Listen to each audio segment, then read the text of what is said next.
राज्यात वराहपालन उद्योगाचा दर्जा देण्याच्या दिशेने शासनाने महत्त्वपूर्ण पावले उचलली असून महाराष्ट्र ग्रामीण पशुउद्योग योजनेत प्रथमच वराहपालनाचा समावेश करण्यात आलाय।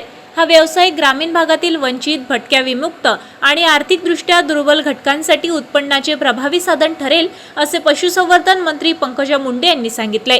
मुख्यमंत्री ग्रामीण पशुधन योजनेअंतर्गत लाभार्थ्यांना 5 मादी आणि 1 नर अशा वराहांचा संच, शेड, खाद्य, उपकरणे आणि विमा उपलब्ध करून दिला जाणार आहे।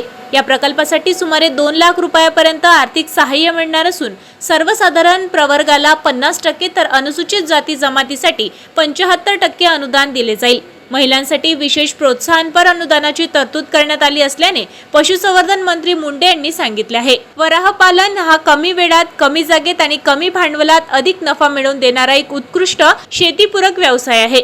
योग्य नियोजन, संतुलित आहार आणि संकरित जातींच्या निवडीमुळे या व्यवसायातून भरपूर आर्थिक फायदा मिळवता येतो। आपल्या शहरातील ताज्या घडामोडी व बातम्या बघण्यासाठी नंबर 1 न्यूज चॅनल अमरावतीला सबस्क्राइब करा, लाईक करा आणि शेअर करा। संपर्क करा संपादक नितीन पाटील मुळे। संपर्क क्रमांक 9921589663।